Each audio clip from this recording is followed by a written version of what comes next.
Magaba kanilma kanafura kulkullu waqatok amin يتبارك እግዚአብሔር አቡሁ ለእግዚእነ ኢየሱስ ክርስቶስ ዘባረከነ በኩሉ በረከተ መንፈስ ቅዱስ ዘበሰማያት በክርስቶስ ኢየሱስ ከራጎፍታከኝ ቆርጨከኝ ኢየሱስ ክርስቶስን አፉረሳ ቁልቁሎቴን አኑ ኤብሱ ዋቀዮን ገለንሳፋተው Yalas keessa steessanii sagantaa kana hordofaa kan jirtan hundumti keessan maqaa waaqayyootiin akkam jirtu akkamii yoonaan geessanii har'aa naannu gahe sagalee isaa qulqullaa kana akka soorannu hancarraasaa nuu laate waaqni abboota keenyaa waaqni waaqotaa mootiin moototaa gooftaan gooftotaa waaqni keenya gooftaan keenya qorichi keenya Iyesuus Kiristoos maqaasaa waamamee hin quufamneen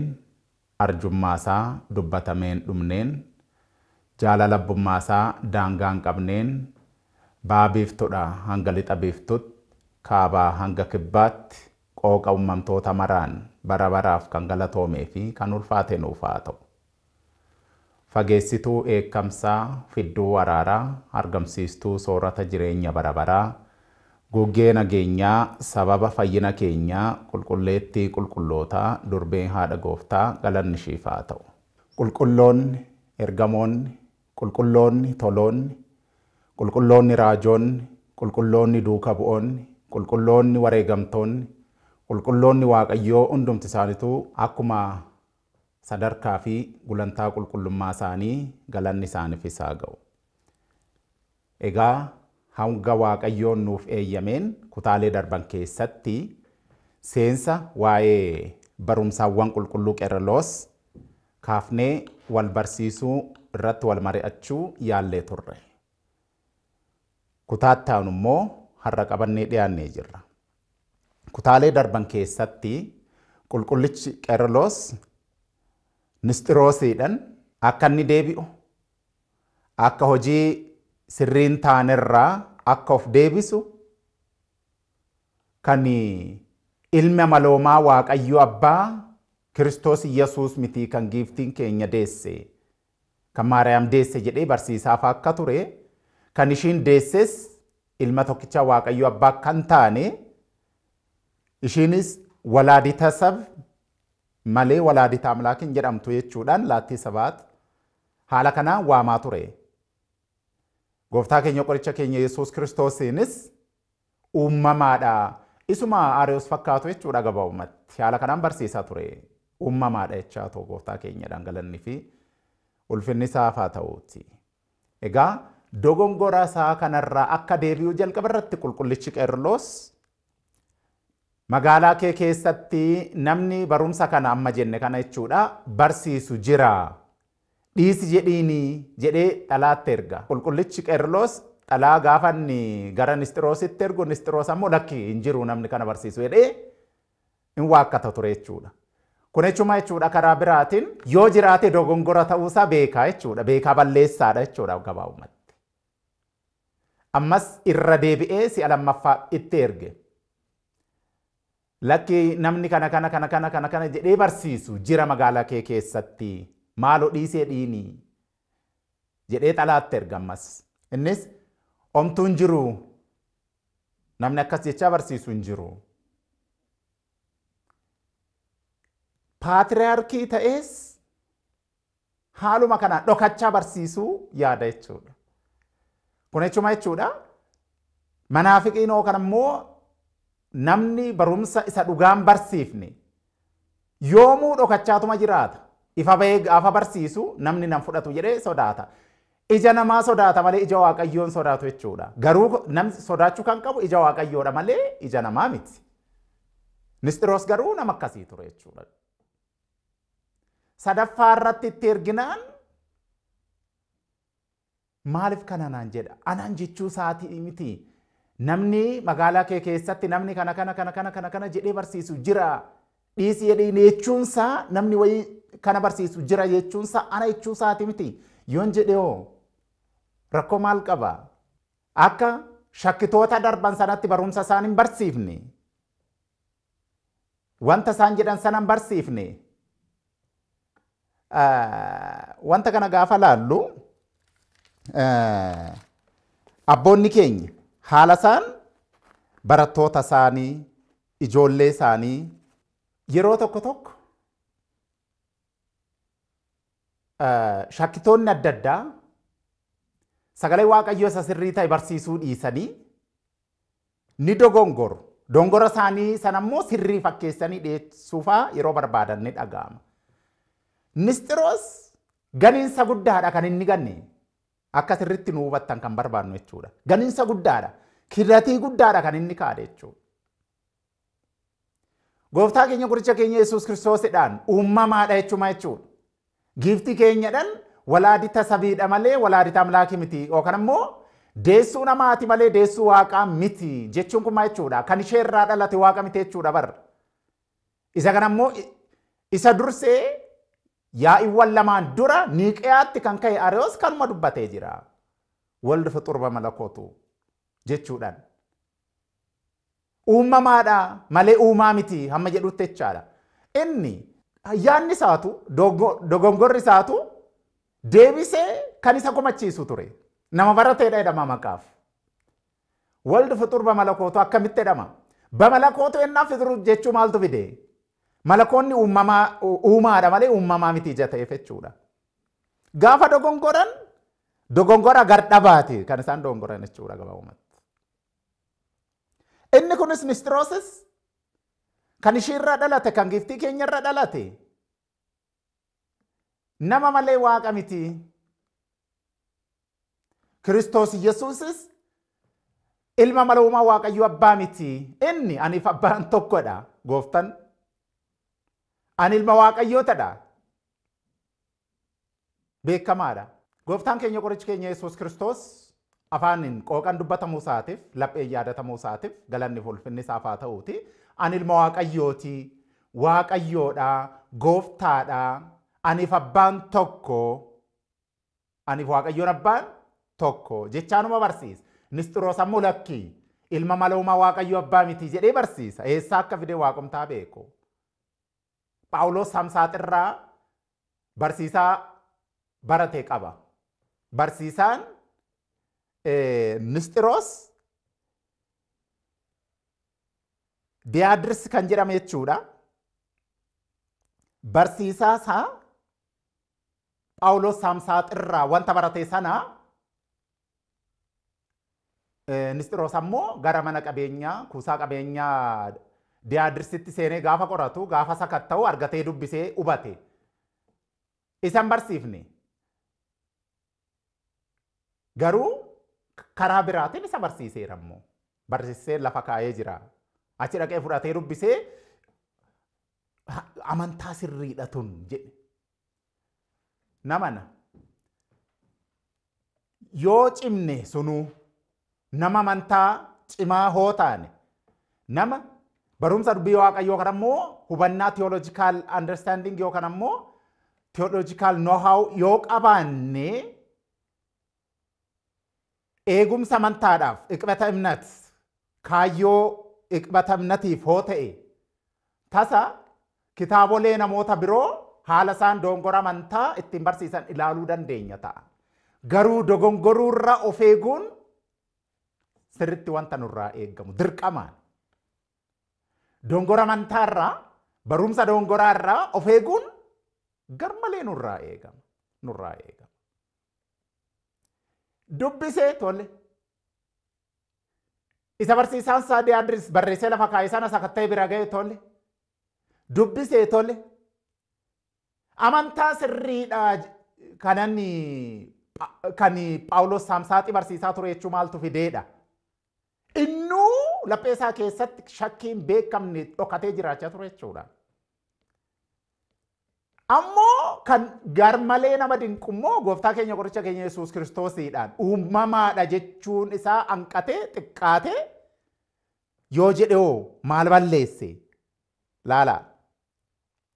Akka marqaan ziruu qaal yookaan ammoo jechoota sadeen keessa akka isa tokko borforikoon, atargaa'oon, aatrikoon jedhaman keessaa akka isa tokkooti jedhee hanga barsiisutti.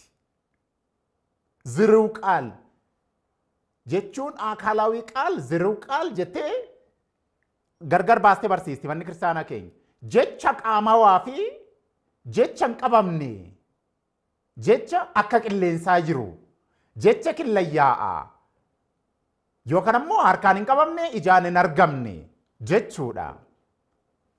Isa kana ka akkas jecha akka marqaan itti hin barsiifne.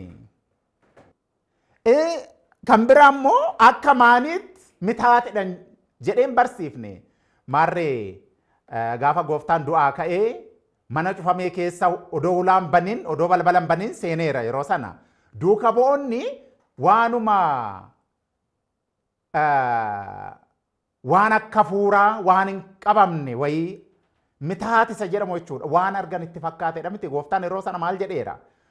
Mitaat yookaan ammoo wantoonni akka ekeraa jiran manaafis mitaat kan jedhaman kun akka koo kanatti lafeef foon hin qabanii jedhee itti mee jira gooftan. Mitaat jechuun gabaabumatti maal jechuudha? Hoggaa ijaan argan waan jiran fakkaatu dabanii dhaqanii qaqqabuu kajeellan hin jiran. Kana mitaatin lafeef foon hin qaban albottoo asma sigaa waan ta'aniif jechuudha. Maaniin haala kanaan barsiisaa ture. Akka Fooxiinoos ammoo lafee Maariyaam Kiwaanee Holowald barumsa ganiinsaa Fooxiinoos barsiisaa tures hin barsiifne. Akka Haraaxiqaas wullaaxeedha. Sabaa wullaaxee jedhamuudhaan beekamu warri hordoftoonni Haraaxiqaa yookaan ammoo akka gareetti gaafa waamaman jechaadha. Akka isaanis wullaaxee yookaan ammoo jijjiirame malakoonni gara foon ta'uutti jijjiirame yookaan ammoo foon gara malakootii ta'uutti jijjiirame jedhee hin barsiifne. Maal jedhee maree kan giifti keenyarraa dhalate waaqa miti jedhee barsiise. Kun ganiinsa guddaadha bar. Garuu akka shakkitoota kaawwan caqasaa akka isaan hin barsiifne jedhan Nisxiroos. Baay'ee wanti nama dinqu. Yeroo har'aa kanas barumsa dogongoraa otuma barsiisan. Barumsa sirriin taane kan manni kiristaanaa barsiifne oduma barsiisan. Seeraaf qannoonaa fi doogma mana kiristaanarraa fottokanii akka feete fi natti fakkaatedhaan yommuu barsiisan. Gaafa gaafataman dhiisa wanta kana gaafa jedhaman. Akka baluu kana kanan jenne, akka baluu immoo kana kanan jenne, akka baluu immoo kana kanan jenne, fi akka baluu kana kanan jenne maaloo kana hoon barsiisedha. Namni barumsa shakkii, barumsa ganiinsaa, barumsa manaafiqummaa, barumsa taaddisoo kanneen barsiisaa turan sana deebi'ee barsiiseef qofa miti gantuu kan isa jechisiisu. Ganiinsa haaraa soo fide gantuudhuma maarree Waaqayyo ganee jira miti. Kanadha. Nisxiroos kanneen darbanfaa caqasa. Innuu nama amantaa ta'ee maaniifaa, Fooxiinoosfaa, warreen kaanifaa, marqayaanfaa caqasaa akka isaanii kanan barsiifnedha. Innuu nama amantaa ta'ee. Baay'ee nama dinqa. Baay'ee nama dinqa. Ragaa dhiyeessuu isaati akka isaatti jedhee barreessee itti erge. Eenyutti? Qulqulluu Qeerloositti. Qulqullichi Qeerloos ammoo Tewodoosiyoos isa xiqqeechaatiin akkas jedheen. Qulqullichi Qeerloos garuu maarree obbolummaan amantaa sanaan dura ture mitire isa wajjin amma ifa bahee manaafiqummaa isaa dhoskee gaafanni paatriyaarkii ta'uu ifa baasee mitire dhoksaadhaan keessa jira ture garuu ifatti hin baafne ture sanaan dura nama amantaa ortodoksii nama tawaahidootti amanu fakkaatee ture kan inni jiraataa ture jechuudha Nisxiroos. Maarree qulqullichi Qeerloos maal godhe? Si'a tokko xalaatti erge kun gaafa obboleessi kee si yakke dhaqii gorsiin kobaasaa sin dhaga'u taanan si waliin tokko kan lama dabaladhuuti dhaqaa dubbisaa. Yoo isaan dide mana kiristaanatti kenna yookaan ammoo amantootatti himaa amantootaaf hojiisaa hubachiisaa. Fudhachuu dinnaan ይኩን ለከ ከመ አረማዊ ወመጸብሃዊ akka nama amantaa hin qabne akka gantuutti akka miiltoo seexanaatti fi akka qaraacii yookaan ammoo matsabbahawii siif haa ta'u jechuudhaan dubbata kitaabni wangeelli jechuudha. Wangeelli isa kana ka'umsa godhatee qulqullichi Qeerloos si'a tokko xalaatti ergee si'a lammaffaafis itti ergee si'a sadaffaaf itti ergee ture garuu gaafanni deebisu jecha hin deebi'uu ganiinsa koorraa jedhu fakkaatuun deebisee jira.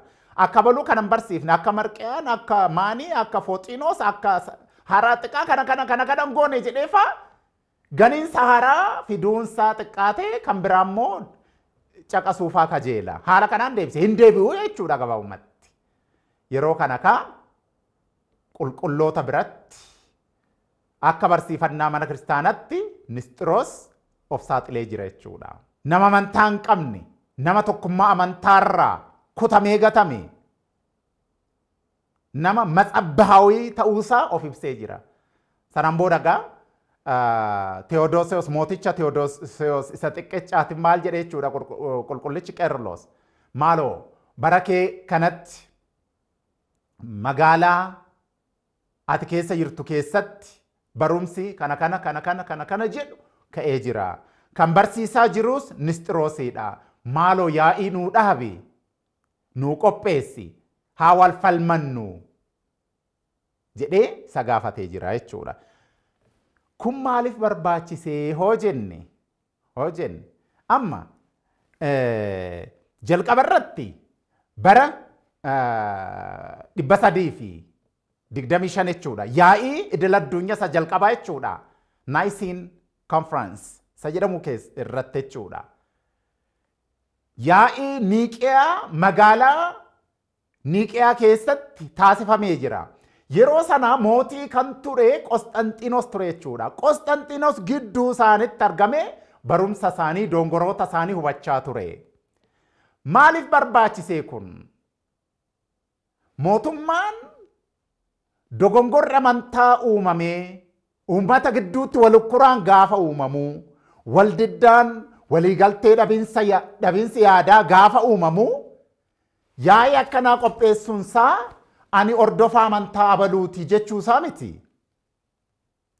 Yookaan ammoo ani deeggara amantii abaluudha jechuusaa miti. Garuu walitti bu'iinsi dhufuu danda'a, waldiddaan dhufuu danda'a, waliigaltee dhabuun dhufuu danda'a. Kun misoomaafis gaarii miti waan ta'eef jechuudha. Ija mootummaatiin yoo arguun barbaachisaa jechuudha. Haala kanaanis argee walitti fiduu qaba jechuudha. Waliigalteen gidduu isaaniitti akka uumamu gochuun amala mootiiti jechuudha. Waan haaraa miti. Jaarraa arfaffaadha kaasee wanta sadarkaa mootummaatti taasifamaa turedha waan ta'eef jechuudha. Abaluutti rogee yookaan ammoo kaanitti rogee yaadan kennu beekamaadha. Atis yaada kee dhiyeessi ifatti, atis yaada kee dhiyeessi. Atis waan gaafatamtu deebisi, atis deebisi. Jechaatuma haala kanaan seera qabsiisaa akka haalaan sirnaan wal mari'atan taasiseera jechuudha. Tewodoosiyoos guddichis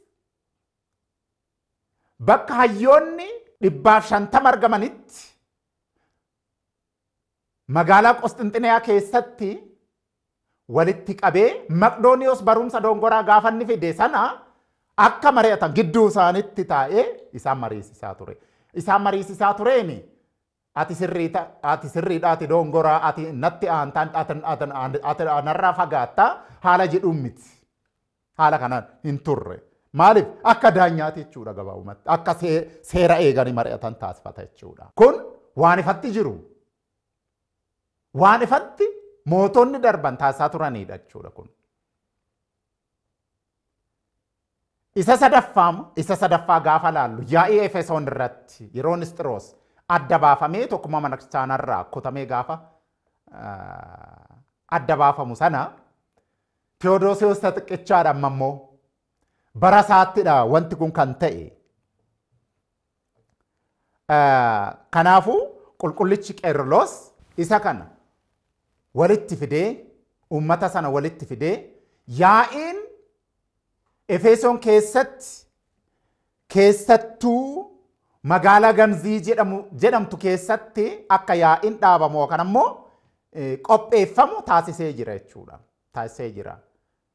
Isa kana seenaa kana gaafa dubbatan maaltu jira? Tewodoosiyoos xiqqichi ofiisaa miti kan dhaqee yaa'ii sana walitti qabe yookaan ammoo hoogganaa ture. Maal malee tajaajiltoota isaa Xiroofiimoosii fi Arisxilaawos qondaala isaa fi barreessaa isaa bakka buuseeti akka isaan mariisisan kan taasise jechuudha. Hayyoota 200 walitti qabee haala kanaan taasiseera. Kun eenyumaafuu roguu miti kun. Dhimmi amantaa biraas yoo jiraate amantuma sana keessa jiraatanii odoongorri wayii jiraate akka isaan walii galan yaa'ii dhaabuu fi danda'umaa rakkoon qabu kun. Abaluuf roguu, abaluuf itti qabuu, abaluuf ofirraa qabuu miti kun. Seera eeganii bifa haalaaf sirna isaa eeggateen akka wal mari'atan taasisuudha malee kun. Kanadha. Yeroo sana mootichi Tewodoosiyoos xiqqichi haala sanaan qondaalota isaa ergee akka hoogganan taasiseera. Kun ammoo maal nutti agarsiisa hoo jenne mootonni jaalataa amantaa baluuti, jibbaa amantaa baluuti, ofitti qabaa amantaa baluuti, ofirraa qabaa amantaa baluuti akka hin jedhamneef sodaa qaba hoo ta'e ammoo qondaalota dhimmichaaf aanan ramadee haala kanaan adeemsisuus danda'a jechuudha. Kun haala kanaan nu barsiisa. Yaada kana dhaqanii akka sirriitti adeemsifamu taasisanii jiru namoonni lamaan kun mootichaan bakka buufamanii jechuudha. Isa kana irratti gaafa ilaallu gaheen qulqulluu Qeerloos guddaadha. Maaliif? Waa'ee iccitii namoomaa irratti misxira siggaawee jennu akkasumas iccitii waloomaa irratti misxira tawaahidoo irratti akka Qeerloos namni barsiisee hin jiru. Qulqullichi abbaan keenya abbaan Giyoorgis inni gaasichaas sirriitti bifa barbaadamuun barsiisuu isaatiin maal jedhamee jira jechuudha. Qeerloos isa biyya Itoophiyaa jedhamee jira. Qulqullichi Qeerloos jaarraa 5ffaaf 6ffaa naannoo jaarraa 5ffaaf 6ffaa keessa nama ture. Qulqullichi abbaa Giyoorgis inni gaasichaa immoo jaarraa 13ffaan booda nama ture. Qulqulluu ture. Yaa ta'u malee barri walitti isaan hin fidu. Garuu barumsi walitti isaan fideera. Kanaafuu abbaan Giyoorgis inni gaasichaa maal jedhama jechuudha? Qeerloos isa biyya Itoophiyaa jedhama. Kanaafuu qulqullummaan qulqulluu Qeerloos gulantaansaa gulantaa raajotaa fi duuka bu'ootaatinidha jechuudha. Darajaansaa isaaniin qixxaata jechuudha. Qixxaata. Gulantaa raajotaa fi kan duuka bu'ootaa kan akkamiifaati? Qulqullummaan isaanii maa raawwatafaa?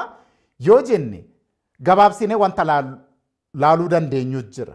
Fakkeenyaaf guyyaa gabaabsuu fi guyyaa dheeressuu keessatti guyyaa Waaqayyoon uume namni akkamitti gabaabsa jedha. Odoo kitaabolee dhalatoorraa fudhannee dhiyeessinee jiraan kun akkamitti ta'a kun tarattaratiidha yookaan ammoo durduriidha kun oduu durii fakkaatafa sheekoo fakkaatafa jedhee namni namatti qoosuu danda'a. Maaliif? Waa'ee kitaabolee raajii, kitaabolee qabsuuraa fi kanneen kaan waan hin beekneef jechuudha. Waan hin beekneef balaaleffata malee odoo beekee balaaleffatu ture. Kun bara duuka bu'ootaan booda waan qulqulloonni amantaa ishee dhugaatti ishee sirriitti amanuu isaaniitiin raajiin karaa waaqayyootiin isaaniif taasifameetu keessa galmaa'ee jira kaa. Isa kana garuu hubatu waan hin hubanneef komata meegaa haasii ta'u. Garuu komachuu hin danda'u abbaan ka'u. Maaliif? Wangeelli gaafa hojiitti hiikamu gadliif dirsaana ta'a waan ta'eef jechuudha. Sinkisaara ta'a waan ta'eef jechuudha. Jireenya hojiitti hiikame ta'a waan ta'eef jechuudha. Garuu yaadni kun kan jiru guyyaa dheeressuuf gabaabsuun jiru. Dheeressuu keessatti guyyaan tokko dachaa sa'aatii guyyaa tokko akka qabaatu yerootti taasifamee jira. Kitaaba Iyyaasuu ilma Nawee boqonnaa 10:12 jalqabdanii gaafa laaltan layqum ፀሐይ መንገለ ገባኦን ወወርህኒ መንገለ ቆላተ ኤሎም aduun lafa gabaa'oon irratti haa dhaabbattu hin darbini yookaan ammoo haa dhaabbattu deemsa ishii haa dhaabdu. Addeessis gammoojjii yookaan ammoo qollaata Eloom gammoojjii yookaan ammoo gammoojjii ho'aa Eloom keessatti haa dhaabbattu yookaan ammoo sirruma lafa sanaan haa dhaabbattu jechuudhaan gabaabumatti haa dhaabbattuudha aduun haa dhaabbattu jechuudhaan dubbatee jira. Isa kana kaa lakkoofsa 12 jalqabdanii kitaaba Iyyaasuu walda Nawee boqonnaa 10 lakkoofsa 12-14tti kan jiru gaafa laaltan ወቆሙ ፀሐይ ወወር በበምቋሞሙ በሃበሃለው እስከ አጥፍኦሙ እግዚአብሔር ለጸሮሙ aduu faddeessi bakkuma dhaabbatanitti guyyaa tokkoof turaniiru sa'aatii 24 guutuu dhaabbataniiru odoon deemin deemsa isaanii dhaabanii jechuudha. Dabalees akkas jedha waqomat ፀሐይ ማእከለ ሰማይ ወኢሖረት መንገለ ምዕራብ አምጣነ አሐቲ ዕለት ፍጽምት aduun walakkaa samii irratti dhaabbatti guyyaa tokko guutuu hin liqne jechuudhaan dubbata. Kun kaayi guyyaa sanarratti sa'aatiin guyyaa tokko dabalataan itti dabalamee guyyaan sun yeroo jalqabaadhaaf jechuudha akka seenaa kitaaba qulqulluutti jechaadha. Akka seenaa kitaaba qulqulluutti guyyaan tokko sa'aatii 24 kan qabaate yeroo sanadha jechuudha. Sa'aatii 48 jechuudha. Guyyaan tokko guyyaa lamanti. Guyyaan tokko sa'aatii 24 yerootti qabaate yeroo sanadha jechuudha. Yeroo sanadha. Haala kanan raawwachuu nama danda'anidha raajoonni. Kanaafuu qulqullichi Qeerloos isaaniin qixxaata gulantaan qulqullummaasaa. Dabalataan ammoo Hisqiyaas akkas jedhee kadhannaa yommuu dhageessisu isaaf milkaa'ee jira. Layigbaa ጽላሎት እስከ 10 ማዕርጋት aduun gulantaa hamma gulantaa kurnaffaatti haa deebitu jechuudhaan kaasee jira. Isa kana waa'ee shallaga ifaa namoonni qo'atan beeku iccitiisa jechuudha. Sababa akkas jedhee kadhachuu isaatiin raajichi Hisqiyaas yeroon waarii sa'aatiin 6 jechuudha. Gara salastitti gara sa'aatii 3tti gadi isaaf butamee jira. Akkas jechuu isaatiin. Akkasumas sa'aatiin waarii boodaa kan ta'e immoo gara waariitti yookaan immoo gara sa'aata qaxiritti isaa gad dhufee jira jechuudha. Akkasumas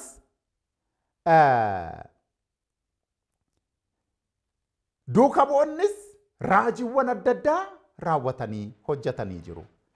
Sababa kanaaf gulantaan qulqullummaa qulqulluu Qeerloos raajoota fi duuka bu'ootaadhaan qixxaata jechuudha. ታነጽክሙ ዲበ መሰረተ ነቢያት ወሐዋርያት kan jedhu. Isaanuma ka'umsa godhatee barumsa kakuu duraa baratee jira. Isaanuma ka'umsa godhatee kitaabota kakuu haaraa baratee jira. Hojiittis hiikee jira. Qulqullummaan isaa qulqullummaa hundumaa ol kan caale qulqulloota hundumaa isaanii ol kan caalee argame yookaan ammoo ol kan ta'ee argamee jira jechuudha.